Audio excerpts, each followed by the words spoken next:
Hey everyone, this is Derek Plavin, and welcome back to episode 38 of How to Practice Jazz Guitar Efficiently.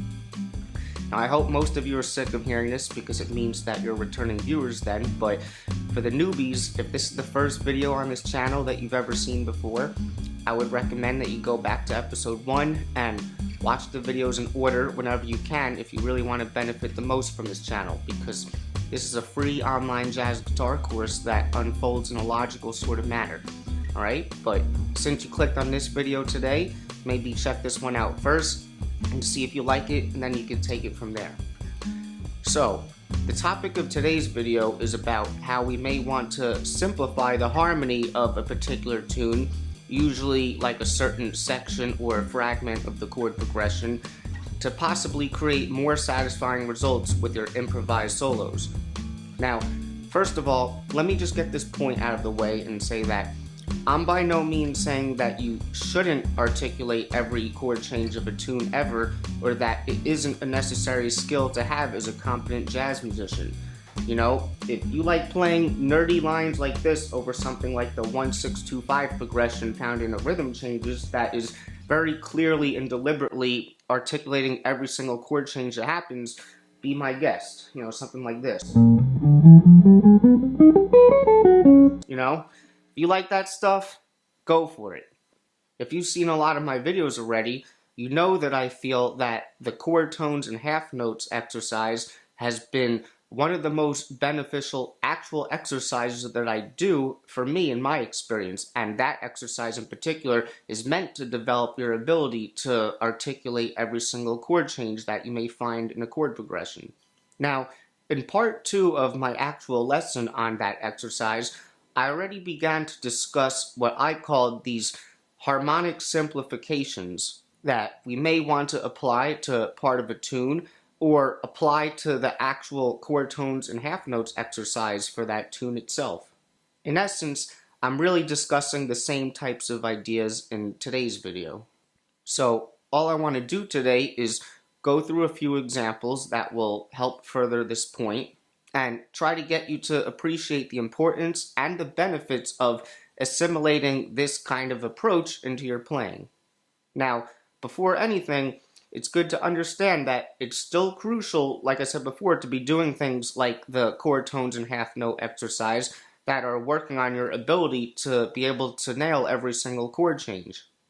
Even though we may now be approaching a tune in a more diatonically simplified way, which is essentially the way a lot of intermediate guitar players or musicians approach improvising solos, the results probably won't be as good if you haven't also worked on nailing all the changes as well.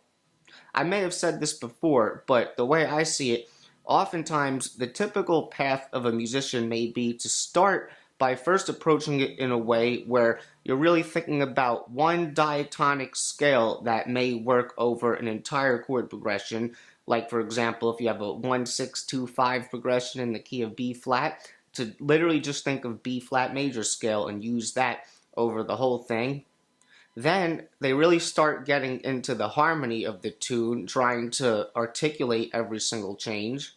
And then it comes full circle in the end where they go back to thinking in a more diatonically simplified way. It will show in your resulting melodies if you've practiced playing all the changes versus if you haven't, even if you're now not even actually thinking about hitting any of the changes at all in a given moment. I don't think that one approach is better than the other, but in my opinion, a simplified diatonic approach can set a better primary foundation because it can really free up your thinking a lot so that you can focus more on melodies, which is what you're actually creating when you go to take a solo, hopefully. You can still choose to articulate any given change in a tune whenever you want if you wish to do so, but you should feel more relaxed knowing that you don't need to do that in order to create results that actually sound good.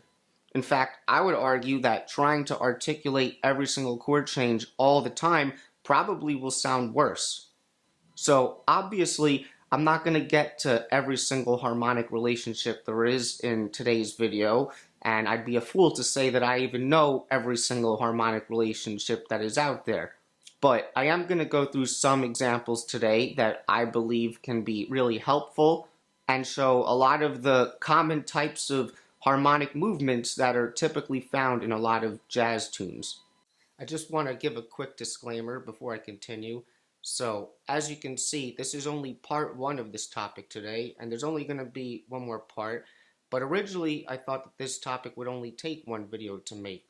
However, I ended up rambling way more about the harmony of rhythm changes than I thought I would, and I didn't want the video to go too long, so all the other examples that I wanted to show will just be in the next part, and we're going to dive right into them. And today really will all be about just the harmony of rhythm changes, only the A section in particular, and just bear with me, because even I could admit this turned out a little boring or redundant and repetitive, but I will play a little bit at the end just to demonstrate some things. And if you're someone who finds the form of rhythm changes to be a little tricky to play over and sound good, I may say some things that you might find helpful. So just stick around to the end, and if you do, I really appreciate it. That means a lot to me, and enjoy. Alright, I'm going to begin now by looking at a typical example, which is just the A section of a rhythm changes in the key of B flat for now. And I'm sure that there'll be a lot of you guys watching this who have felt similar to me at one point or another when I say that, when I was younger, I always felt like the rhythm changes form was something that seemed pretty simple and diatonic, yet felt hard to actually play over it and make it sound good. Now, today, the way I see it, I think that it really is actually pretty simple, but you still got to put in work if you want to sound good on it. But by understanding it in this sort of simplified way, it makes it a lot more easier and clearer in terms of knowing what to do. So for this A section, which is a total of 8 bars, essentially we can see it like two halves, where the first half is really just 2 consecutive cycles of a 1-6-2-5 progression or a 3-6-2-5, however you want to see it. And then the second half is pretty similar to the blues and kind of has this bluesy kind of vibe, where the first bar is a 1-7 chord, the second bar is a 4-7 chord, so just like the first 2 bars of a regular jazz blues. And then for the last 2 bars, depending on the ending variation, you'll either have another 1-6-2-5, or some people may see it as a 2-5 progression, but they both end up on the 5 chord either way, or you might have a 2-5-1 that lands on the 1. So immediately we can compartmentalize the A section of a rhythm changes into 2 halves. The first thing to understand is for the first half of the A section, regardless of what the chord changes are, which again is just 2 consecutive 1-6-2-5 progressions, and regardless of what arpeggios or scales you may think you're playing over those chord changes, the way to really approach this situation is just to think B flat. Primarily B flat major, like you're in the key of B flat major, but you can also feel it as more of like a tonic dominant or like a B flat 7 chord. If you want to kind of give it more of a bluesy vibe, that works too.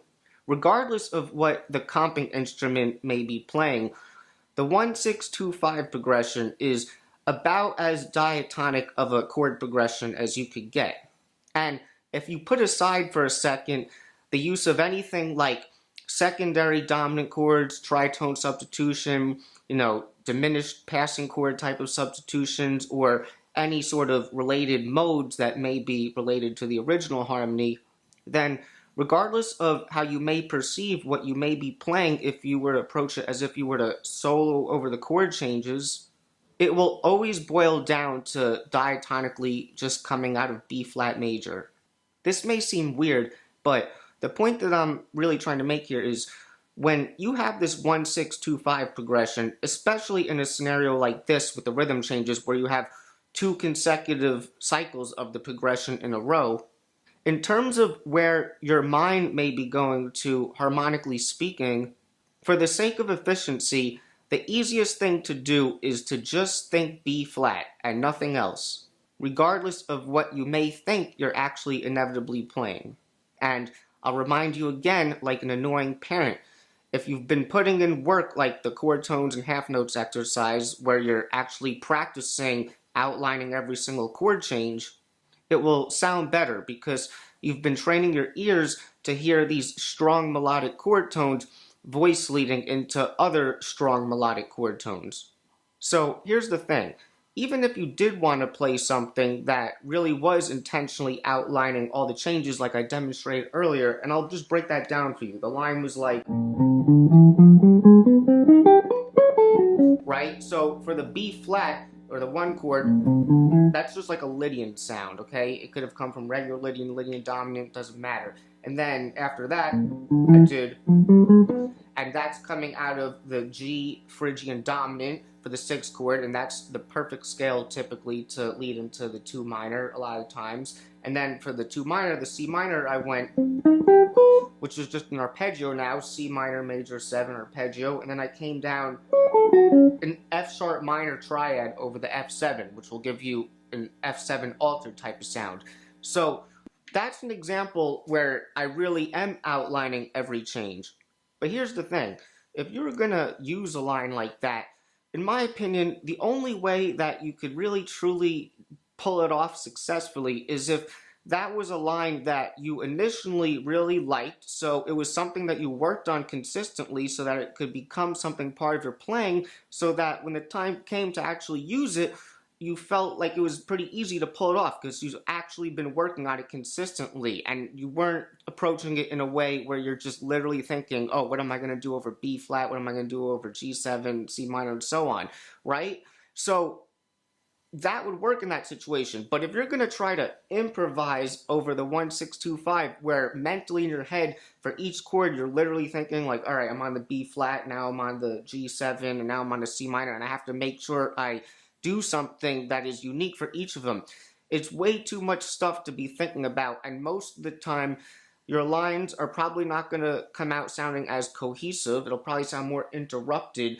You're not really being that melodic because you're not keeping the integrity of a phrase going. So if you think like that, it might sound more like this if you were to do something like, and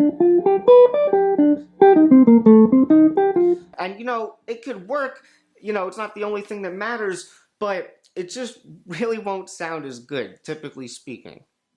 So if I say that I'm generally only thinking B flat, or the key of B flat major, over this 1-6-2-5 progression here, it doesn't literally mean that I'm only thinking about the B flat major scale, because if I was, I'd probably get results that were similar to what a beginner intermediate may get when they first start to solo over diatonic changes.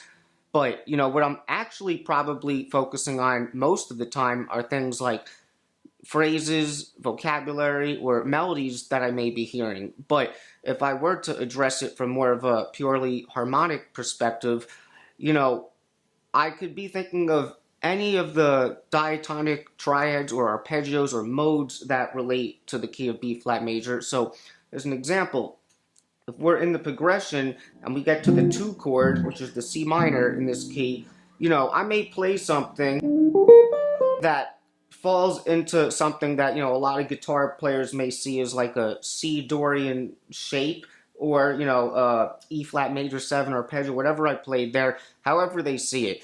But all these things are diatonic to B flat major, so I know I'm being redundant, but the point is, you don't need to think about those things because it's all combined anyway. And if you've been working on your scales and your arpeggios and you've done all that stuff before, then you don't need to really make that separation in your head. It just makes it harder. Other things, if I were to give you a specific example, because I'm just thinking B flat, a lot of the times the relative minor works really well. So in this case, that would be G minor, especially like the pentatonic scale, because that's the same thing as the B flat major pentatonic scale, but it's just easier for me to think in terms of G minor, and a lot of people are like that. But this is a great way to give you that just pure major 6 sound, which is one of the fundamental sounds to really express over this context here. So that could work really well, But the point is, however I inevitably end up approaching it harmonically or whatever, even if I'm not thinking about that, you got to understand that it's not coming from that sort of place of literally having to focus on every change in my mind and think about, all right, well, what am I going to have to do when I get to this one? Even if you can think like that and still be successful. It really just frees up your thinking a lot. So I hope that this makes sense. Now, there's one more thing that I want you to notice about the 1-6-2-5 progression before I move on. So, say we look at this phrase that I wrote that you could say goes over a 1-6-2-5 progression just one time through the progression, and this will be in the key of B flat, and each chord gets a half a bar, just like the way it is in the rhythm changes. So, the phrase goes like this: 1, 2, 1, 2, 3, 4. Right? So, first of all, when I originally composed that phrase, that was part of a whole chorus worth of phrases that I composed that goes over the rhythm changes form. And when you're trying to understand a phrase, it's oftentimes a good idea to really look at it within the context of the whole chorus or the phrase or section that it's existing in. But if we were to just look at this phrase individually and you asked me, how did I derive that phrase or how did I come up with it? I would confidently answer that, first of all, I definitely wasn't thinking about anything that was harmonically specific at all. And what I did do was I just used my knowledge and familiarity with the sound of the rhythm changes form, which is really coming from, my experience and all the recordings that I've listened to of rhythm changes and whatnot, as well as all the work that I've put in myself, which, gets me more and more fluent with the jazz language. And I use all this to basically listen internally and try to hear melodies that go over the rhythm changes form. And then I basically just figure out what that is on the guitar, and that's how I get the phrase. So even though I didn't use any sort of harmonic device or anything to create these phrases, we can still analyze it harmonically after the fact. So if we look at the first bar of that phrase, it's a 2-bar phrase, we basically have this 1, 2, 3, 4, right? And then it lands on that in the next bar. So harmonically, we could say that this is going over the 1 chord and the 6 chord, like the B flat major and then the G minor or the G7. So we can say that that works over that. Now, the next bar we have the C minor and the F7 where we play this. Right? So we would say that that phrase works over that, like a F minor or like a 2-5, F minor to B flat 7. But check this out, because it's all diatonic, what if I want to see what it would sound like if I played that first part of the phrase starting over a C minor? Maybe it would be in a different context. If I had like a 2-5-1, like a whole measure of C minor, and then a whole measure of F7, and then we land on the B flat. If I do something like that, I'll give you the tonality so you can hear it. 1, 2, a 1, 2, 3, 4. And you can see how it works over that as well, all right? And the opposite would be true as well. So say I took the second phrase and I tried to play that over like a B flat, like a tonic sound. 1, 2, a 1, 2, 3, 4. Right? It could be like the start of a phrase, and it works. You didn't even need a sense of F minor or anything like that for it to work, because it all is diatonically relating back to that same key. So the point of what I'm trying to say here is that if you have a very diatonic progression like this, even though you may have in your head like these sort of categorized phrases where it's like, oh, well, this goes over a minor in like a 2-5 thing, and this is like a major thing that works as a resolution. But if you play around with this stuff can be used in both of those situations or in multiple parts of the degrees of the key, if that makes sense. So I'll give you like one more example. So say I have another 1-6-2-5 line that would be like this. 1, 2, a 1, 2, 3, 4. Right? We can take that first part of the phrase and we could put that over a C minor. 1, 2, a 1, 2, 3, 4.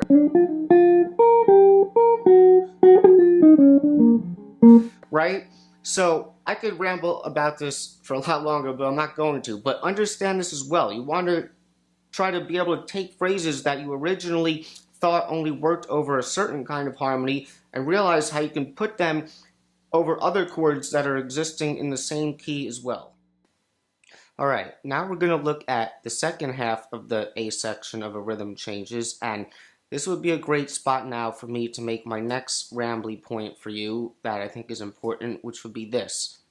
Even though I've been spouting off today about simplifying your thinking over diatonic chord progressions, it is equally important to be able to recognize what the significant harmonic change points may be in a chord progression, because even though you don't actually have to play anything when you arrive at these points if you don't want to, but if you are going to play something at these points, especially if it's a continuation of a phrase from what was happening right before it, and then you're kind of going into this change point, you want to be able to play something that is accurately implying this harmonic change so that you can define it in your phrase. So, in the context of rhythm changes, when we get to bar 5, the significant harmonic change that's happening is essentially that for the first 4 bars, we were really just in the tonic land of the key of B flat, and even though we had this turnaround chord progression, it just keeps resolving into itself. So we can generally say that you're just staying within the tonic center of the key for the first 4 bars. And then after this, we're essentially moving away from this tonic center of the key and arriving at the subdominant center of the key, which would be E flat in this case, and we arrive there in bar 6.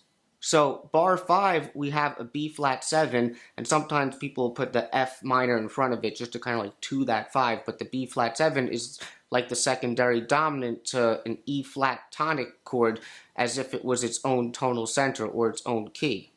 I'm bringing this up because, like I said before, in the first 4 bars, if we wanted to, we could approach it in a way where we were thinking of it more as like a tonicized B flat 7 sound, giving it more of like a bluesy vibe.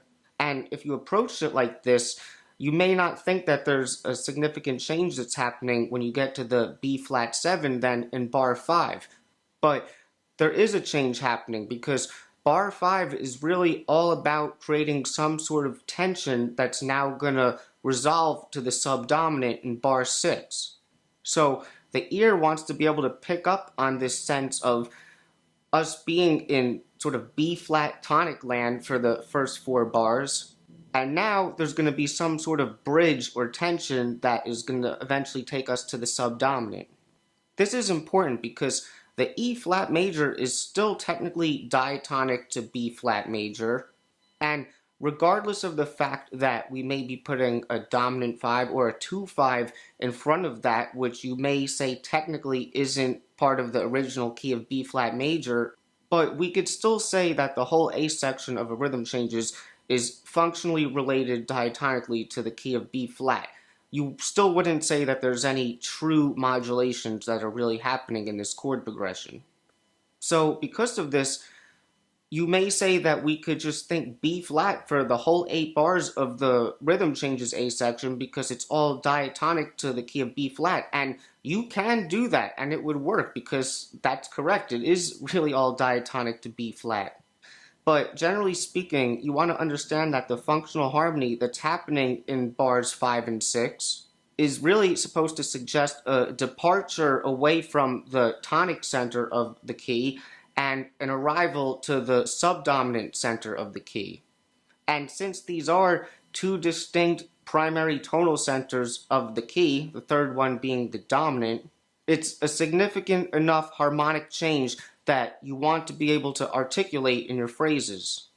Now, after this, when we come from bar 6 now and then going into bar 7, depending on which variation of ending we have, now we're either moving from the subdominant to the dominant center of the key, which is what we have in the first ending, or we're going to be moving back to the tonic center of the key, which is more of like the second ending. So with the first ending, coming out of the subdominant, we have this E flat 7. You might put the E diminished in after it, but you don't have to. After that, I said it can be like another 1, 6, 2, 5.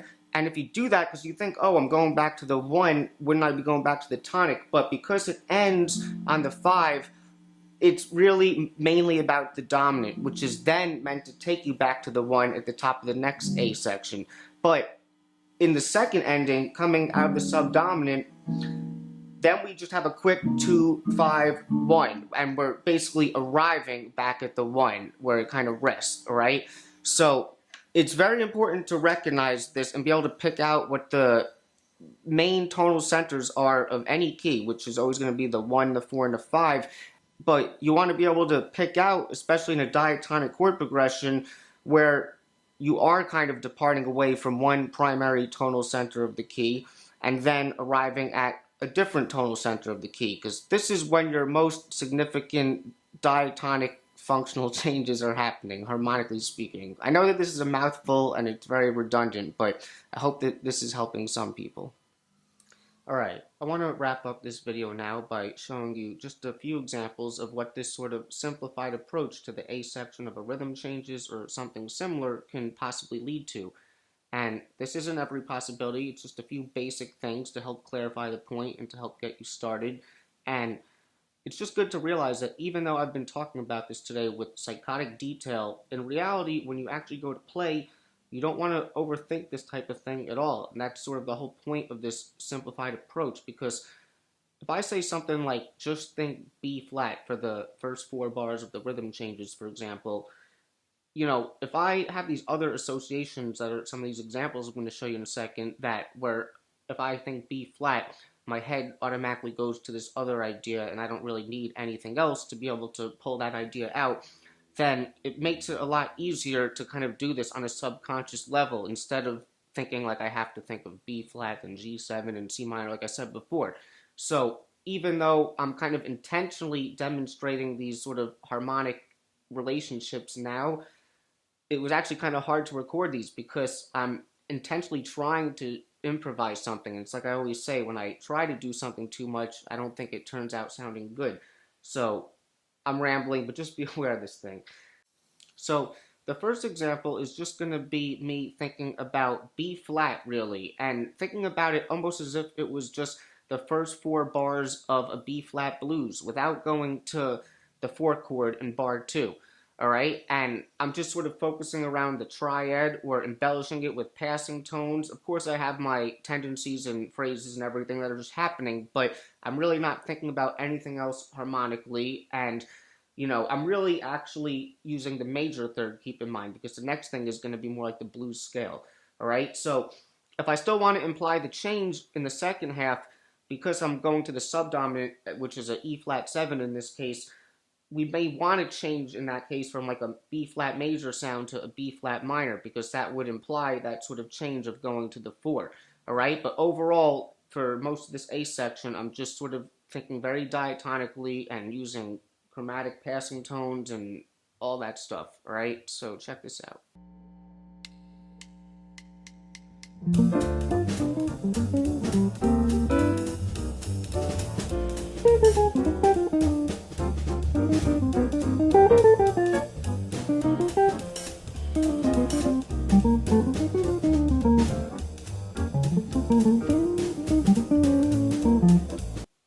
Alright, the next one I want to show you is thinking about it more as if you actually were using the B flat blues scale. So this is a little different because before, even though I was saying you can almost approach it as if it's a blues, but when you're on like a B flat 7, for example, the third is still major. But here I'm just saying just stay strictly on the minor third of the blues scale the whole time. And you should understand that when you go the subdominant then in the second half, it's not going to have that much of a harmonic change because you're basically staying on the blues scale, but you can still do this and it still works and still creates a vibe. So check this out.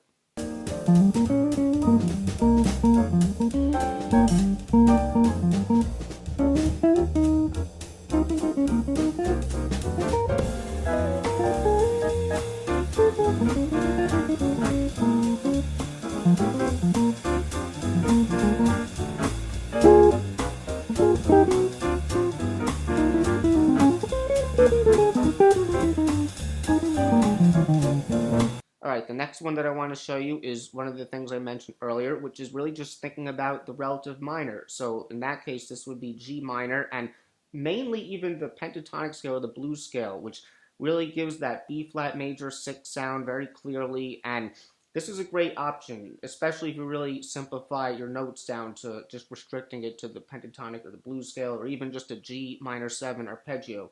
So this is really just giving another B flat major sound, but by thinking of it as more of a G minor thing, I guess it leads to different results for me. So check this out.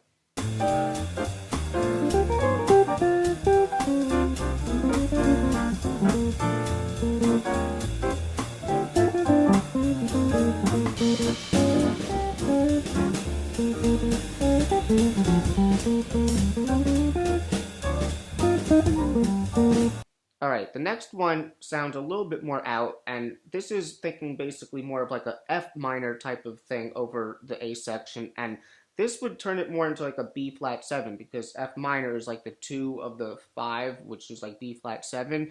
So really this works more if you were kind of implying like a B flat sus sound or B flat 7 sus, and that's why in this clip I'm kind of playing the chord of the sus beforehand just to kind of get it in your ears, because you wouldn't really do this probably over the regular changes if the comper wasn't really kind of getting with what you're doing.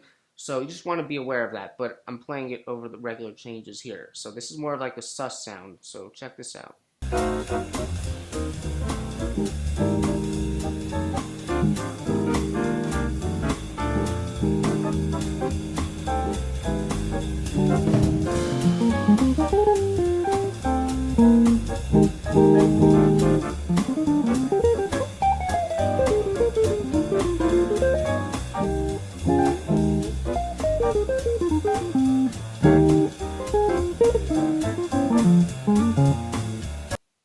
Alright, and the last one I want to show you now is just a few quick phrases of these triplet ideas, and these could be coming out of things like these sort of triplet ideas that I may have written out, these etudes, and that's because pulling these ideas, out of the air in the moment over these 1-6-2-5 changes could be difficult. So if I have these sort of ideas that are diatonic to B flat that give these triplet rhythms, then I know that I can just pull them out if I've practiced them before, if I just think, alright, triplet ideas, B flat, go. So it might give you some stuff like this.